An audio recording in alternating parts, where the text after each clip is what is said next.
पिछली क्लास में हमने meaning, nature and definition of crime discuss किया था। हमने क्राइम की मीनिंग डिस्कस की, का अर्थ पे चर्चा की, उसकी प्रकृति के ऊपर चर्चा की और जूरिस्ट द्वारा दी गई कुछ परिभाषाओं पे चर्चा की। आज के लेक्चर में हम एलिमेंट्स ऑफ क्राइम या अपराध के आवश्यक तत्व डिस्कस करेंगे। अपराध के क्या आवश्यक तत्व हैं? तो अपराध के चार आवश्यक तत्व हैं। There are four essential elements of crime. First is human being, मानव। दूसरा एक्टस रियस या जिसको कहते हैं प्रोहिबिटेड एक्ट। तीसरा मेंस रिया और गिल्टी माइंड। और चौथा है इंजरी।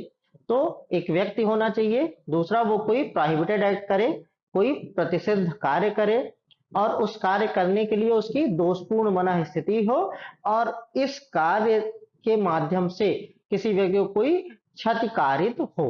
अब आइए हम इस पर डिटेल में डिस्कस करते हैं। ह्यूमन बीइंग की बात करें तो लॉ के अंतर्गत उन्हीं लोगों को अपराध के लिए दोषी किया जा सकता है जो कि सब्जेक्ट टू लॉ है।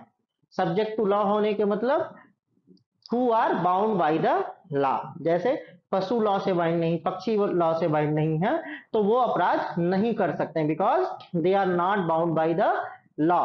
तो ए ह्यूमन बीइंग और सारे ह्यूमन बीइंग भी अपराध के लिए दोषी नहीं होते। केवल वही ह्यूमन बीइंग अपराध के लिए दोषी होते हैं who are able to understand the nature of the act committed by him, जो कि अपने द्वारा किए गए अपराध की प्रकृति को समझने में सक्षम है and punishment he is going to suffer for committing a crime, और उस अपराध को कमिट करने के लिए, उस अपराध को कारित करने के लिए जो उनके ऊपर दंड अधिरोपित किया जा रहा है उस दंड को समझने में सक्षम है। मतलब वो ये समझने में सक्षम है कि उनको किस कार्य के लिए दंडित किया जा रहा है। उन्होंने ये विशेष कार्य किया, ये पर्टिकुलर रॉन्ग कमिट की, ये पर्टिकुलर ऑफेंस कमिट किया, इसलिए उनको ये दंड दिया जा रहा है। तो वही ह्यूमन बीइंग क्राइम के लिए रिस्पॉन्सिबल हो सकते हैं जो अपने द्वारा किए गए कार्य की प्रकृति को समझने में सक्षम है और उस कार्य के परिणाम स्वरूप जो उनके ऊपर दंड अधिरोपित किया जा रहा है उसको समझने में सक्षम है।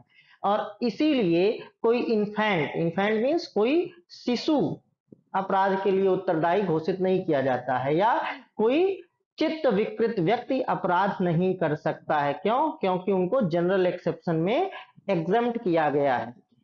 कोई शिशु अपने द्वारा किए गए कार्य की प्रकृति एवं परिणाम को समझने में सक्षम नहीं है। कोई व्यक्ति अगर इस सीमा तक चित्त विकृत है कि वह अपने द्वारा किए गए कार्य की प्रकृति और परिणाम को समझने में सक्षम नहीं है, तो वह भी अपराध के लिए दोषी नहीं ठहराया जा सकता है।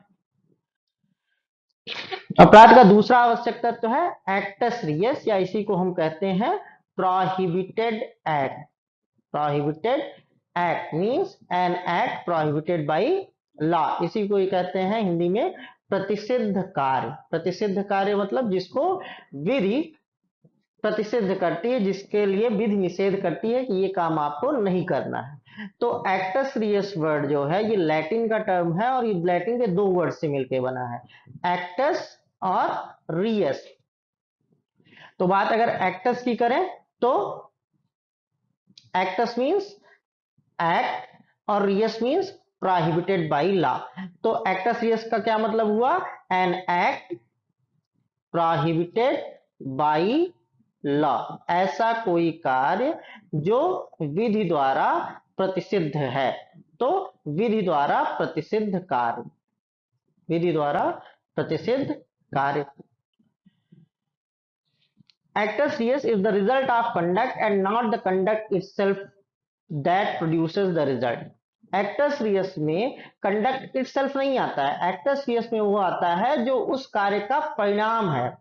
जैसे किसी व्यक्ति ने किसी के ऊपर चाकू से प्रहार किया और चाकू के प्रहार के परिणाम स्वरूप उस व्यक्ति की मृत्यु हो गई, तो यहां पर चाकू द्वारा प्रहार किया जाना ये मोडस ऑपरेंडी है, ये अपराध को करने का तरीका है। लेकिन एक्टस रियस यहाँ कहाँ पे है, यहाँ पे एक्टस रियस मृत्यु कारित करना है। जो इस चाकू के वार से जो मृत्यु कारित हुई वो एक्टस रियस कहलाएगी। तो जैसे कल्पेबल होमिसाइड के केस में एक्टस रियस क्या कहलाएगा, कल्पेबल होमिसाइड या मर्डर के केस में acts Reis causing of death होता है। ग्लेनविल विलियम्स जो कि इंग्लिश क्रिमिनल लॉ के बहुत बड़े राइटर हैं, वो कहते हैं कि एक्टस रियस में वो सारे एक्सटर्नल सर्कमस्टांसेस आ जाती हैं और उनके कॉन्सिक्वेंसेस आ जाते हैं। मतलब सारी परिस्थितियां, सारे एक्सटर्नल सर्कमस्टांसेस, सारी बाह्य परिस्थितियां और उसके सारे परिणाम जिनके माध्यम से उस फॉरबिडन सिचुएशन का कॉन्स्टिट्यूशन होता है। मतलब ऐसी बाह्य परिस्थितियां और उनके परिणाम जिसके परिणाम स्वरूप विधि द्वारा प्रतिषिद्ध परिस्थिति पैदा होती है, वो सारी परिस्थितियां और सारे परिणाम एक्टस रियस कहलाते हैं। इलस्ट्रेशन हम पहले दे चुके हैं कि मर्डर या कल्पेबल होमिसाइड के केस में जो डेथ कॉन्स्टिट्यूट की जाती है वो एक्टस रियस होता है। मतलब जो फिजिकल एक्ट ऑफ किलिंग है, तो जो प्रहार किया गया उस प्रहार के परिणाम स्वरूप जो मृत्यु कारित हुई, तो मृत्यु का कारित किया जाना एक्टस रियस कहलाता है। क्यों? क्योंकि ये उस ऑफेंडर द्वारा किए गए कंडक्ट का रिजल्ट है। तीसरा एसेंशियल एलिमेंट आता है क्राइम का, सॉरी पहले एक्टस रियस को थोड़ा और डिटेल में एक्सप्लेन कर लेते हैं। एक्टस रियस को अगर हम एक मीनिंग देना चाहें तो हम कह सकते हैं actus reus means willed muscular movement. Actus reus willed muscular movement है, मतलब हमारी मांसपेशियों का जो हमारे द्वारा किया गया ऐच्छिक संचालन है। जैसे मेरा हाथ है, अगर इस हाथ को कोई अन्य व्यक्ति पकड़ के किसी के ऊपर ऐसे टैप कर देता है तो ये मेरा मस्कुलर मूवमेंट तो है, लेकिन it was not willed my me. मैंने इसको जानबूझ कर नहीं किया, बल्कि किसी अन्य व्यक्ति ने मेरा हाथ पकड़ा और किसी की पीठ पर टैप कर दिया, तो ये एक्टस रियस नहीं होगा। लेकिन जब मैं स्वयं अपने हाथ से किसी व्यक्ति को टैप करता हूं तो ये मेरा बिल्ड मस्कुलर मूवमेंट है और इससे जो इफेक्ट काज हो रहा है वो एक्टस रियस कहलाएगा। तो एक्टस रियस के लिए क्या होना चाहिए कि कंडक्ट शुड बी वॉलंटरी, जो भी कार्य किया गया है वो वॉलंटरी होना चाहिए, मतलब मेरे द्वारा किया गया होना चाहिए। मतलब जिन साधनों के द्वारा मैं उसको करता हूं उनके द्वारा वो परिणाम कारित हुआ हो, या जिन साधनों के माध्यम से मैं उसको कर रहा हूं मुझको पता है कि इसको करने से ये पर्टिकुलर रिजल्ट काज होगा, तब वो एक्टस रियस कहलाएगा। और ये क्या हो सकता है, जो कंडक्ट है ये पॉजिटिव निगेटिव दोनों हो सकता है। पॉजिटिव मींस एक्ट भी हो सकता है और निगेटिव मींस ये ओमिशन भी हो सकता है। तो कार्य या लोभ दोनों एक्टस रियस कॉन्स्टिट्यूट करते हैं। जैसे ब्लैकस्टोन जो क्राइम की डेफिनेशन देते हैं उसमें वो कहते हैं an act committed or omitted in violation of public law either forbidding or commanding it. तो एक्ट और ओमिशन दोनों एक्टस रियस कॉन्स्टिट्यूट करते हैं। तीसरा है it is not limited to a single act but it extends to a series of act. मतलब actus reus केवल किसी एक कार्य तक सीमित नहीं है, ये कार्यों की एक श्रृंखला भी हो सकती है। मतलब मोर देन वन एक्ट का ज्वाइंट इफेक्ट हो सकता है। तीसरा क्राइम का एसेंशियल एलिमेंट है मेंस रिया, या जिसको सामान्य भाषा में गिल्टी माइंड कहते हैं। मेंस रिया भी दो वर्ड से डिराइव्ड है, पहला है मेंस और दूसरा है रिया। मेंस मींस मेंटल एलिमेंट और रिया मींस प्रोहिबिटेड एक्ट। तो मेंसरिया जो है वो मेंटल एलिमेंट को डिनोट करती है जो कि फॉरबिडन बाय लॉ है। तो mens rea is a mental element which is forbidden by law. जैसे अगर हम बात करें कल्पेबल होमिसाइड की, तो कल्पेबल होमिसाइड की जो डेफिनेशन दी गई है वो कहता है कि कल्पेबल होमिसाइड कब होता है, causing of death with the intention to cause death. मतलब जो डेथ काज की जा रही है, डेथ काज किया जाना तो क्या है, एक्टस रियस है, लेकिन जो यहाँ पे मेंटल एलिमेंट है वो है with intention to cause death. मतलब यहाँ पे डेथ काज करने का इंटेंशन होना चाहिए या intention to cause such bodily injury, intention to cause such bodily injury as is likely to cause death, या knowledge that such an act is likely to cause death. मतलब कल्पेबल होमिसाइड के case में acts Reis है causing of death, और mens rea mental element क्या होगा, mental element हो सकता है इंटेंशन टू कॉज डेथ, मतलब मृत्यु कारित करने का आशय, या intention to cause such bodily injury as is likely to cause death, ऐसी इंजरी काज करने का इंटेंशन, ऐसी क्षति कारित करने का आशय जिससे कि मृत्यु कारित होना संभाव्य है, या इस बात का ज्ञान कि जो कार्य किया जा रहा है उस कार्य के परिणाम स्वरूप मृत्यु कारित हो सकती है। तो किसी भी क्राइम में जो किसी कार्य को करने के पीछे का मेंटल एलिमेंट है वो मेंसरिया कहलाता है। तो मेंसरिया डिनोट करता है मेंटल और psychological element involved in an act prohibited by law. तो जो एक्ट प्रोहिबिटेड बाय लॉ है उसको करने में जो मेंटल या साइकोलॉजिकल एलिमेंट है वो मेंसरिया कहलाता है। इसी को गिल्टी माइंड या एविल इंटेंशन भी कहते हैं। तो डॉक्ट्रिन ऑफ मेंसरिया एक लैटिन मैगजीन है,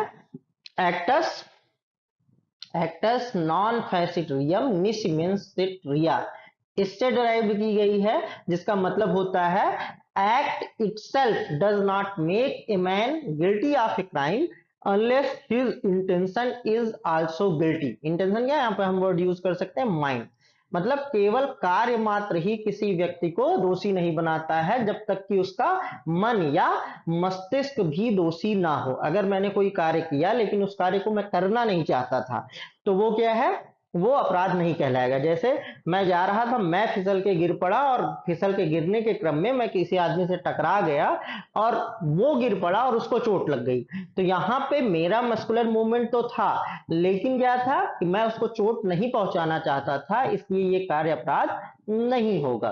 तो ये जो मेंसरिया की मैगजीन है ये लॉर्ड एडवर्ड कोक है, उनकी एक रचना है मोरल थियोलॉजी।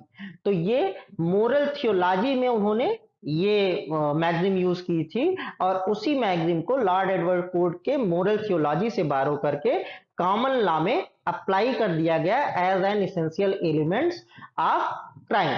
तो